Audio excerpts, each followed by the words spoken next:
우리 계속해서 작년 말에까지 우리가 함께 생각한 참 우리 가운데 어떤 종교성으로 늘 도사르고 있고 예수님을 놓치게 하는 그러한 참 종교성을 이기는 그런 하나님의 마음이 무엇일까 묵상하면서 세대 요한의 영성을 우리가 함께 주님의 오심을 예비할 수 있는, 주님을 보면서 보라 세상 죄를 지고 가는 하나님의 어린 양이로다 선포할 수 있고, 많은 사람들을 예수님 보게 하는 그러한 영성이 2026년 새해에는 우리 가운데 임하기를 간절히 소원하는 마음으로 계속해서 이 마지막 세대를 이기고 세상을 이기고 내 자신을 이기고 주님의 재림을 우리가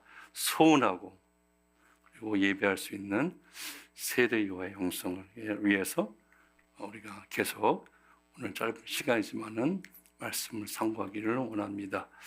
하나님의 말씀 다 같이 먼저 읽습니다. 시작.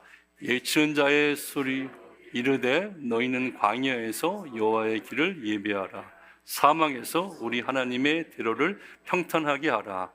골짜기마다 도드워지며 산마다 언덕마다 낮아지며 고르지 아니한 곳이 평탄하게 되며 험한 곳이 평지가 될 것이요 여호와의 영광이 나타나고 모든 육체가 그것을 함께 보리라. 이는 여호와의 입이 말씀하셨느니라. 아멘. 우리가 신학으로 와서 다시 계속 읽습니다. 시작. 그때에 세례 요한이 이르러 유대의 광야에서 전파하여 말하되 회개하라 천국이 가까이 왔느니라 하였으니 그는 선지자 이사야를 통하여 말씀하신 자라. 일러스되 광야에 외치는 자의 소리가 있어 이르되 너희는 주의 길을 준비하라. 그가 오실 길을 곧게 하라 하였느니라.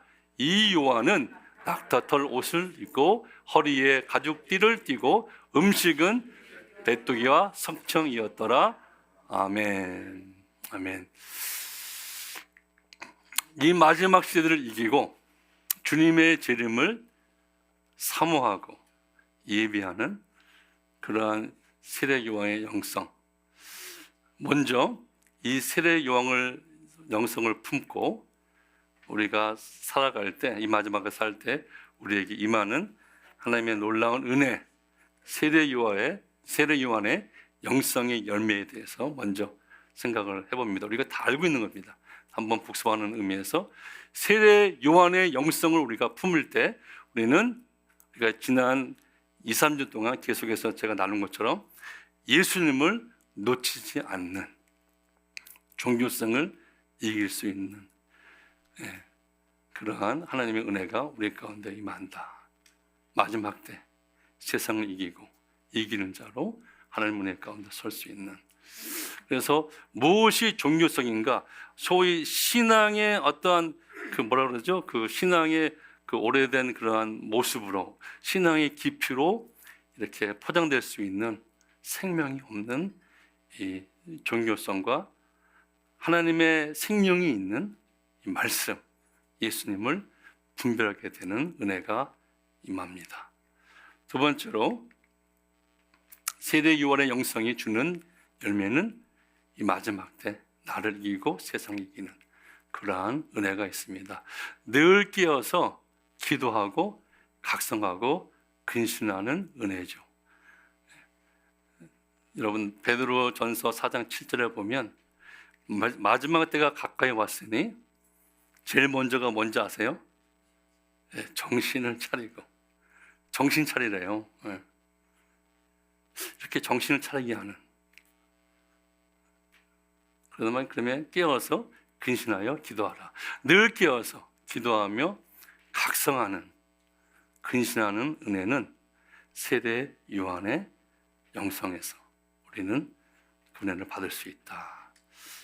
저는 여러분들이 이 마지막 때 이 시대의 세례 요한으로 남은 여생을 살면서 주님의 재림을 맞이할 수 있는 그런 은혜가 임하기를 간절히 기도합니다.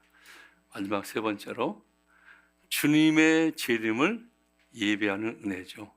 그래서 특별히 우리가 일시적인 잠시 있는 그런 것에 주목하는 게 아니라 우리가 주목하는 것은 보이는 것이 아니요 보이지 않는 영원한 것입니다. 영원한 것을 분별하고 그 안에서 예수님을 보며 그것에 집중할 수 있는 은혜가 세례 요한의 영성을 품을 때 우리 가운데 임하는 은혜라. 그렇다면 이제 우리의 관건은 또 이러한 열매를 우리 삶 가운데 맺히게 하는 세례 요한의 영성의 내용이 무엇일까? 첫 번째로는 광야의 영성입니다. 광야의 영성. 우리가 다 아는 겁니다. 첫 번째와 두 번째는 세상 안에 있지만 세상에 속하지 않는, 그렇죠? 우리가 in the world지만 of the world는 아닌, 세상 안에 있지만 세상에 속하지 않은 그러한 구별된 삶을 사는 그러한 삶이죠. 우리의 삶의 목표는 우리도 사업하고 우리도 회사 다니고 우리도 뭐 다 먹고 새끼 다 먹고 다 하지만 우리의 그 삶의 모든 영역에서의 우리의 삶의 목표와 내용과 그 시작은 세상과는 구별되는 것이죠. 세상과 구별되는 그러한. 그래서 두 번째로는 이 세상을 본받거나 따라가지 않는 삶입니다. 더 나아가서 이 세상을 추구하지도 않습니다. 이 세상을 카피하지 않습니다.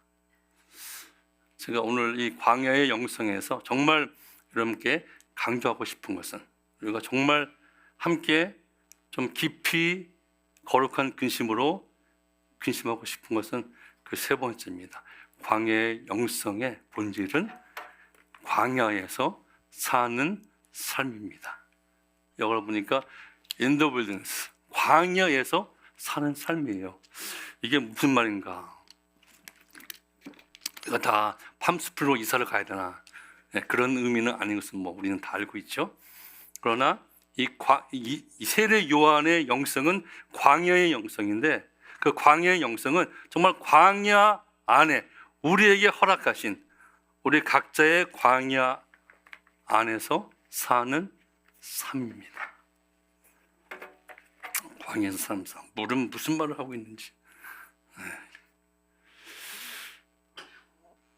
제 기억으로 성경에 세례 요한이 자진해서 나중에 잡혀서 뭐 그때 이제 참수당할 때야 뭐 성전에 갔는지 아니면 궁전에 헤로드 궁전에 갔는지 모르겠지만 자진해서 성전에 간 적은 한 번도 없습니다. 그는 광야에서 먹고 자고 생활하고 광야에서 살겠습니다. 교회가 아닌 광야에서 살고 먹고 자고 사역한 그러한 광야에서 사는 영성이에요. 이게 무슨 말이냐? 광야에서 메뚜기와 석청을 먹는 삶. 저는 오늘 이 말씀 준비하면서 사실 지난 몇 주 동안 좀 굉장히 이거 가지고 몸부림치고 고민하고 무슨 하나님 과연 이 메뚜기와 석청을 먹는 삶이 이 말씀 가운데 오늘 읽은 본문 가운데 있는데 여기에 무슨 의미가 있습니까? 자, 기도하면서 저한테 부어지는 하나님의 마음은 여러분의 삶이 그냥 무난하게 교회에서 이제 잘 생활하시고 교회 하는 모든 뭐 집회, 예배, 훈련 다 받으셔가지고 직분도 받고 그것도 너무너무 귀하고 뭐 그러면 다 정말 뭐 예수 믿고 거듭나면 다 천국 가죠. 주님 오시면 우리가 들림 받지요. 그러나 정말 여러분들의 삶이 여러분들의 삶의 목표가 그렇게 사는 것도 복되고 귀한 삶이고 하나님의 은혜지만 정말 이 마지막 때 우리 하나님과 함께 여러분들의 기도로 세상을 움직이는 기도 용사 내지는 파수꾼, 여러분들의 삶을 스스로 깨우고 여러분들의 주위에 있는 여러분들의 가족부터 여러분들의 자녀를 깨우는 그런 파수꾼의 삶을 사시기를 원한다면 그런 삶이 여러분의 부르심이라면 여러분의 어떤 뭐 거룩한 영적인 욕심이라고 표현하기도 좀 애매하지만 그것이 있다면 그러한 거룩한 근심이 있다면 정말 이 마지막 때 이기는 자로 여러분께 주신 이 부르심을 감당하는 파수꾼의 삶을 살기를 원한다면, 제가 쭉 기도하고 말씀을 연구하면서 그 파수꾼의 우리의 삶의 파수꾼의 이 삶과 사역의 원동력은, 그 근거는 메뚜기와 석청은 꿀입니다. 들여나는 석청, 와일드허니, 메뚜기와 석청을 먹는 삶이 있다고 저는 느끼기 시작했습니다. 여러분 한번 여기에 대해서는 한번 기도해 보세요. 여러분 사도 세례 요한이 광야에 살면서 메뚜기와 석청을 먹었는데 그게 무슨 의미입니까? 그냥 우리하고는 아무 의미 없는 말씀입니까? 여기에 대해서 여러분도 한번 성령께서 주시는 거룩한 근심을 가지고 정말 여러분의 삶이 그냥 무난하게 교회에서 직분 받고 그냥 그것도 귀하고 정말 감사한 삶이지만, 저는 최소한 매주 화요일마다 시간을 내어서 연합기도에 나오신 여러분들은 하나님께서 주시는 특별한 부르심과, 그렇다고 우리가 뭐 스스로 높이는 게 아니지만 하나님이 주시는 이 세상을 보면서, 이 마지막 때를 보면서 거룩한 근심이 분명히 있어서 오신다고 저는 확신합니다. 그렇기 때문에 오는 거예요. 그렇게 사시길 원한다면 하나님 이 마지막 때 파수꾼의 삶의 그 사역의 원동력이 되는 메뚜기와 석청을 먹는 그 영성의 비밀이 무엇입니까?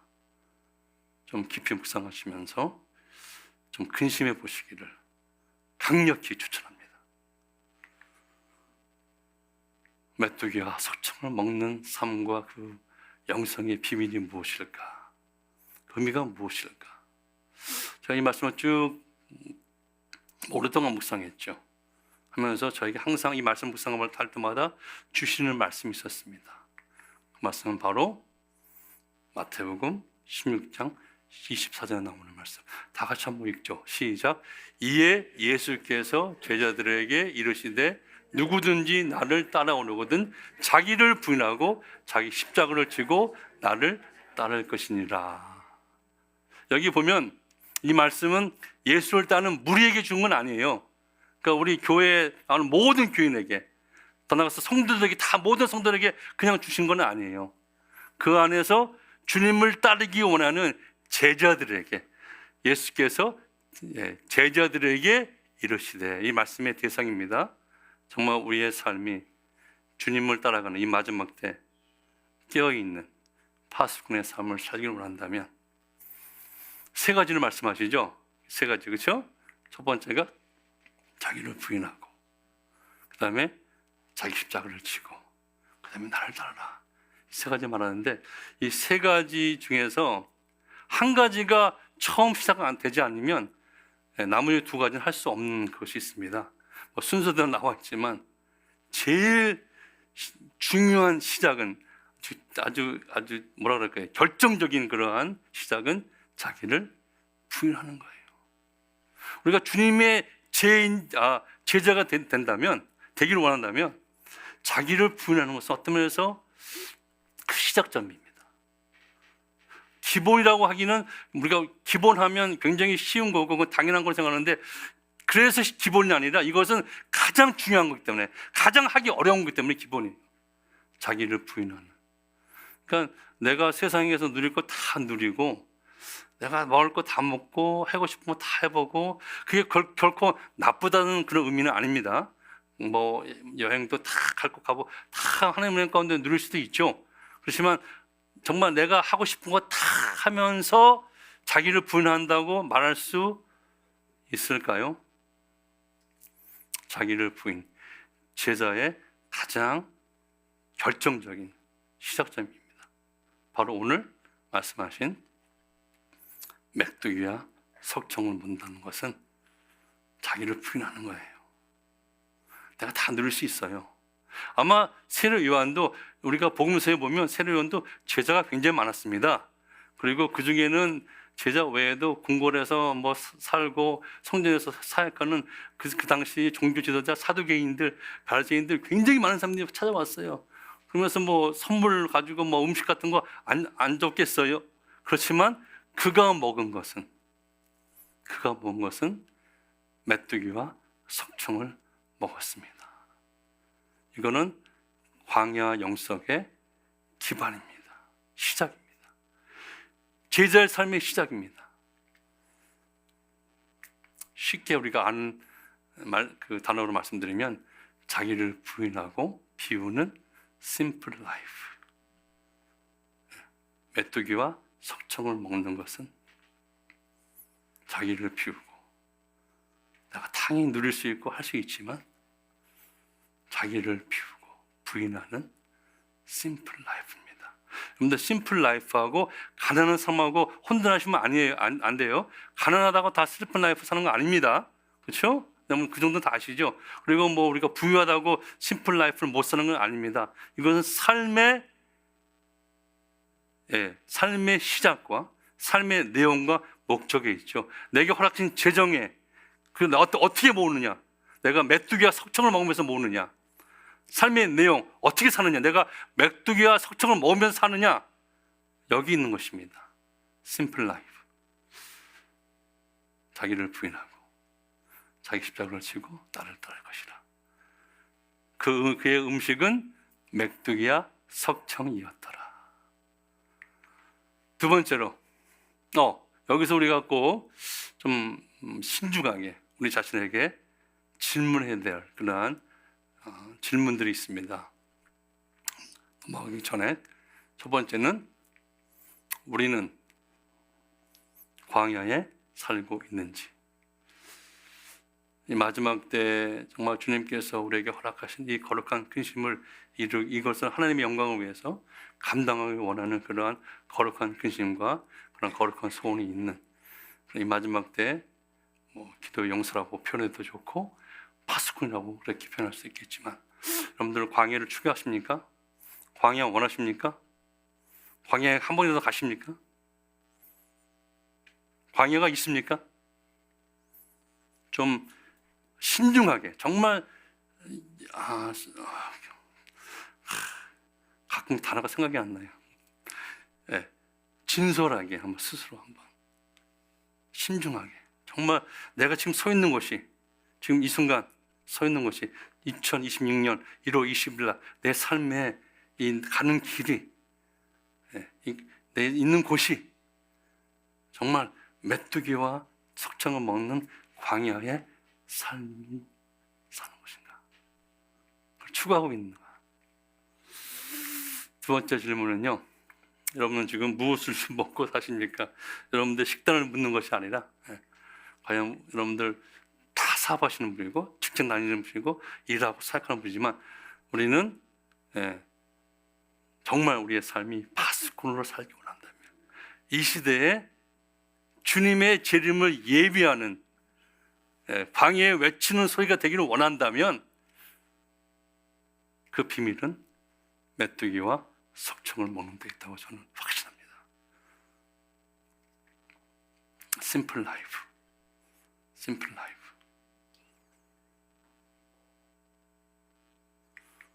세 번째로 여러분은 자신을 부인하고 계십니까? 정말 우리가 다 말씀드렸지만 우리가 다 소유할 수 있고 누릴 수 있고 그래서 전혀 하나님 앞에서 죄도 아니고 죄책감 가질 필요가 없는 그러한 것임에도 불구하고 우리가 제자가 되기 위해서 이 시대에 파수꾼이 되기 위해서 내 자신을 깨우고 우리의 자녀들을 깨우고 여러분들 저는 우리 자녀들을 볼 때 너무나 가슴이 아플 때가 많아요.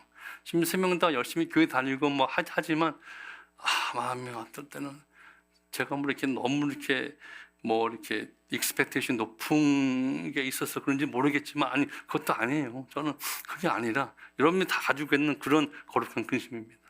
그런 거룩한 근심 늘 수 있는데 그것은 하나님의 나라를 위해서 파수꾼이 되기 위해서 정말 나의 이러한 메뚜기와 석청을 먹는 삶으로 내 주의 삶에 하나님의 영광이 임하고 그분의 임재가 임하고 그분의 말씀이 임하고 광야에 외치는 소리가 될 수 있는 여러분들 디모데 후서 1장 8절에 보면 이런 말씀이 있습니다. 오직 하나님의 능력을 따라 복음과 함께, 이렇게 이게 문명이 되면 보통 하나님의 능력이 나오면 그 다음에 뭐가 나오죠? 하나님의 능력이 나오면 그 다음에 뭐야? 열심히 사역해라, 주를 위하여 충성해라, 그렇죠? 내지는 복을 받아라, 능력을 받아라, 그렇게 나오는 게 자연적인 문맥인데, 디모데 후서 1장 8절을 보면 오직 하나님의 능력을 따라 복음과 함께 고난을 받으라. 복음과 함께 고난을 받으라. 그냥 교회에서 열심히 우리가 섬기고 봉사하고 그렇다면 우리가 너무도 그것도 감사하죠. 그렇게만 해도 감사하죠. 그러나 정말 어떤 면에서 우리의 삶이 주님께서 우리에게 각자에게 주신 어떤 마지막 때를 보며 이 세대를 분별하면서 주시는 그러한 거룩한 근심, 그게 부르심이고 그게 사명이라면 우리에게 분명히 적용되는 말씀이죠.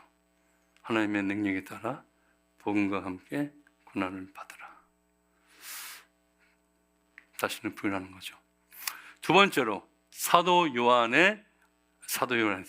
세례 요한의 영성은 회개의 영성입니다. 이것은 사실 제가 설명을 드리지 않고 제가 이미 벌써 제 전에 말씀을 함께 상고하면서 두세 번 나눴던 것인데요.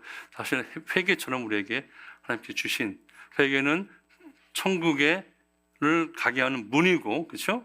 천국에서 하나님의 나라의 능력을 누리는 하나님의 방편입니다. 하나님의 놀라운 은혜입니다. 제가 목회할 때 우리 교회에, 큰 교회는 아니었지만 구원파들이 많이 왔었어요. 구원파에서나 회개를 자주 하는 것은 구원을 받지 못한 사람들의 증거라고 얘기해요. 그 사람들은. 그 중에 그래도 다행히 한 가정은 예수를 믿고 돌아왔어요. 회개를 안 하는 것은 구원을 받지 못한 증거입니다. 구원을 받지 못한 증거예요. 회개를 안 하는 것이 아니라 회개를 하는 것이 구원받는 자의 증거입니다. 회개는 다른 말로 구원받는 우리에게는 성화의 삶입니다. 매일 세상에서 돌이켜서 주님께 향하는 메타노미의 의미가, 회개의 의미가 돌아서고, 세상에서 돌아서고, 내 자신의 죄에서 돌아서고 주님께 계속 나가는 것이 회개인데, 그다음에 회개에 합당한 열매는 이건 다 아시는 거기 때문에 오늘 제가 회개 영성을 얘기할 때는 요거는 우리가 다 이해하시는 거기 때문에 제가 하고 싶은 것은 이것입니다. 우리 세례 요한의 영성 가운데 우리가 이미 읽었지만 예수님을 보게 하는, 예수님을 가르치며 많은 사람들을 예수님을 보게 하는 그러한 부르심과 사명이 있죠. 그래서 이런 말씀 우리가 요한복음 1장 29절에는 예수님이 세례를 자기에게 받으러 나오실 때 예수님을 보면서 보라, 세상 죄를 지고 가는 하나님의 어린 양이로다 그렇게 말씀하고, 29절에는 저 멀리 가는 예수님을 보면서 보라, 하나님의 어린 양이로다, 그렇게 예수님을 보게 하고 예수님을 보는 그러한 부르심과 사명이 있었습니다. 여기에 비해서 또 이런 말씀이 있어. 성경에 보니까 히브리서 12장 4절 말씀인데, 모든 사람과 더불어 화평함과 거룩함을 따르라. 이것이 없이는 아무도 주를 보지 못하리라. 모든 사람과 더불어 화평함과 거룩함을 따르라. 이것이 없이는 아무도 하나님의 어린 양을 보지 못한다. 여러 가지 해석이 있겠죠. 구원을 못 받는다, 아니면 우리의 삶 가운데서 예수님을 놓치셨다. 하여튼 어떻게 해석하든 다 좋은 게 아니에요. 그렇죠? 다 치명적인 거예요. 예수님 보지 못하는 건. 무엇이 없으면요? 화평함과 거룩함이 없이는. 그래서 오늘 이 세례 요한의 영성이 회개의 영성인데, 특별히 우리 안에 깊이 숨어있는, 아직도 우리가 해결하지 못하고, 아직도 영어로는 repress, 이게 뭐죠? 이렇게 눌려있는. 그래서 가끔 성령께서 이렇게, 제가 지난주도 말씀을 들으면서 이 화목에 대해서 성령께서 굉장히 저에게 개인적으로 말씀하셨어요. 그래서 제가 집에 가면서 와이프가 그때 운전했는데 제가 생각나는 사람에게 전화해서 뭐 우리가 뭐 원수간은 아니었는데 하여튼 이 화평이 없이는 거룩함이 없이는 아무도 주를 보지 못하게 됩니다. 하나님의 말씀입니다. 그래서 우리가 이 세례 요한의 영성을 품기 위해서 우리가 회개 영성을 묵상하면서 오늘 꼭 기도할 때 우리가 적어도 결단할 것은, 오늘 밤에 다 그 회개 못하죠. 적어도 결단할 것은 우리 안에 깊게 숨겨 있는 이 불화의 문제, 기도가 막히게 되는 배우자 뭐 모르겠습니다. 여러분들 소년께서 다 여러분들 감동 주십니다. 지금도 주십니다. 이런 불화의 문제, 이것이 없이는 우리가 주님을 볼 수 없는 거예요. 어떻게 해석할 건가? 뭐 구원을 못 받는다, 뭐 주님의 재림을 우리가 미스한다, 예수님을 놓친다, 어떻게 해석하든 치명적인 결과입니다. 그리고 우리도 모르게 이 거룩함을 우리가 놓치는 내 삶의 어떤 세속화, 이 세상을 나도 모르게 이렇게 추구하게 되고 좋아하게 되고 이렇게 본받는, 아니면 내 삶의 거룩함을, 성결함을 이렇게 이러한 세속화를 기도해야 되지 않을까, 그렇게 저는 생각을 합니다. 저는 이걸 위해서 기도하고 있습니다. 세 번째로 세례 요한의 영성은 뭐 겸손의 영성이죠. 우리가 다 아는 거 두 가지를 미리 나눈다면 첫 번째는 우리가 다 아는 겁니다. 우리 예수님은 풍성하셔야 될 거, He must increase. 그리고 I must decrease. 나는 세워야 하리라. 이러한 겸손함 필요하죠. 너무나 귀한 마음이죠. 그리고 그분의 신발끈 풀기도 감당하지 못하겠다는 이러한 마음, 굉장히 귀한 겸손의 영성이죠. 오늘 저는 좀 다른 것을, 제가 여기에 대해서 쭉 고민하면서 사도의 세례 요한의 삶을 좀 보면서 이런 말씀이 있어요. 마태복음 11장 2절 3절에 있는 말씀인데 다 같이 한번 읽을까요? 시작. 요한이 옥에서 그리스도께서 하신 일을 듣고 제자들을 보내어 예수께 여짜온 당신이니까 우리가 다른 일을 기다리리까. 여기에 무슨 겸손함이 있나? 여러분 다 아시는 내용입니다. 세례 요한이 사실 세례 주면서부터 하늘에서 들어오면 이런 내 사랑하는 이요 내 기뻐하는 자라고 말씀 다 들었어요. 그래서 예수 그리스도께서 약속하신 하나님의 어린 양 메시아인지 알고 있었지만 옥에 감금되어서, 헤롯이 이제 옥에 넣었죠. 감금되어서 이렇게 들려오는 얘기를 들어보니까 자기가 생각했던 그런 메시아의 어떤 행보가 아닌 것이에요.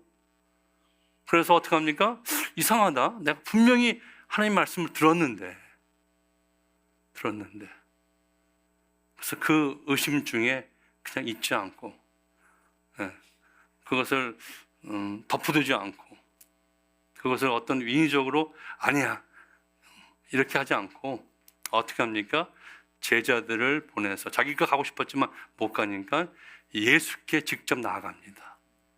하는 말씀이 오실 그이가, 즉 메시아가 주님이십니까? 당신입니까? 아니면 우리가 진짜 다른 메시아를 기다려야 됩니까? 이렇게 말씀하는 거예요.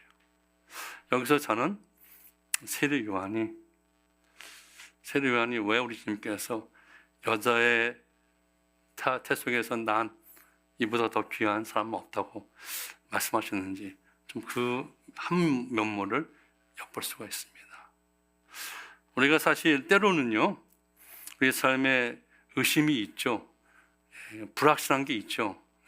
그리고 그 중에서 최소한 앨리스트 우리가 영적 전쟁에서 마귀가, 악한 영들이 주는 그런 의심은 반드시 여러분들 우리가 믿음의 방패로 다 걷어내고 여러분들 말씀을 선포해야 됩니다. 그렇지만 때로는 그런 영적 공격이 아닌 내 안에서 생기는 그런 어떤 갈등이나 의심이나 어떤 불확실함은 그것을 감추거나 그것을 무시하거나 하는 그런 self assured가 아니라, 오늘 제가 이 겸손 영성에서 말씀드리고 싶은 것은 not so self assured, 주님께 가는 그러한 상황이 있을 때, 내 삶에 의심이 있을 때, 의심이 생길 때, 우리가 의심을 추구하는 게 결코 아니죠.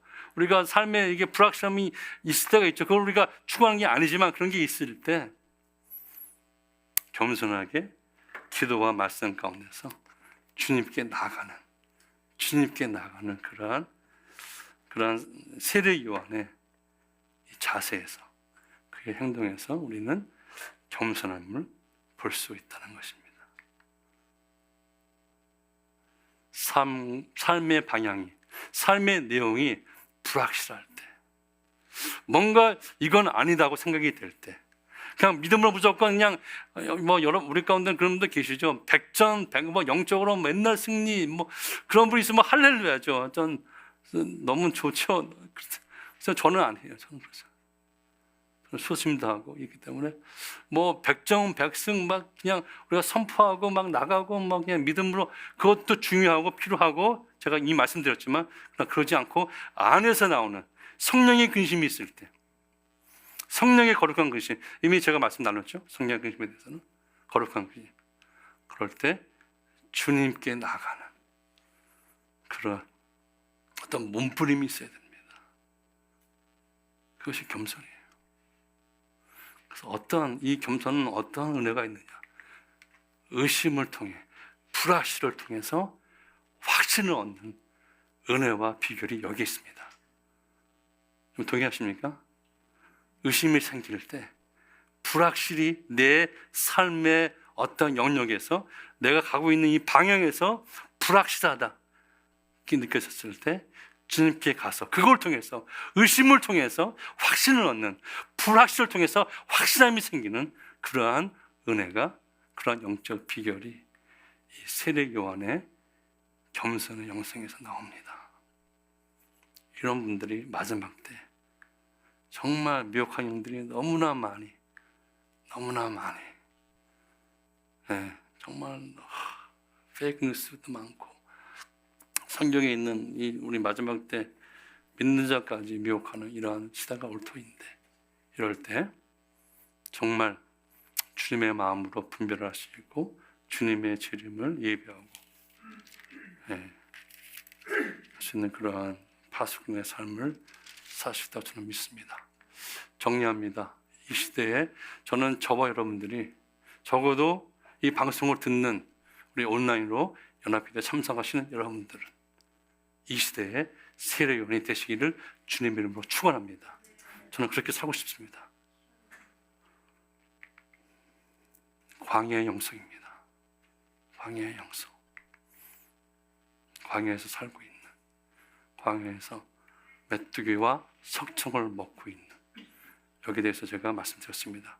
깊이 기도하시면서 고민해보세요. 하나님, 과연 내가 광야에서, 내 삶의 광야가 아닌데 광야로 가고 광야에서 먹고 사는 그 삶이 무엇인가요?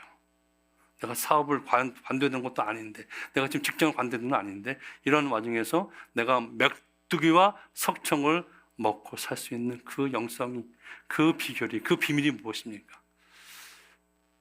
분명한 것은 자기를 부인하는, 이게 메뚜기, 이 모든 것의 시작이죠. 이 광야 영성의 시작입니다. 자기를 부인하는 심플 라이프를 살고 있는가. 두 번째로 회개 영성입니다. 특별히 오늘 좀 깊게 나눈 것은 내 안에 깊숙이 숨겨있는, 내가 숨겨놓은, 내가 딜하고 싶지 않은, 내가 생각하고 싶지 않은 그러한 어떤 불안나 용서 못한 것이나, 그러한 또 이 세상을 나도 모르게 추구하고 따라가고 본받는 그러한 세속화가 있느냐, 이것을 회개하고 있나. 세 번째로 겸손의 영성입니다. 겸손의 영성. 삶의 불확신을 주님께 나아가 말씀과 기도 가운데 확실함으로, 확신으로 승화되는 그런 은혜를 받고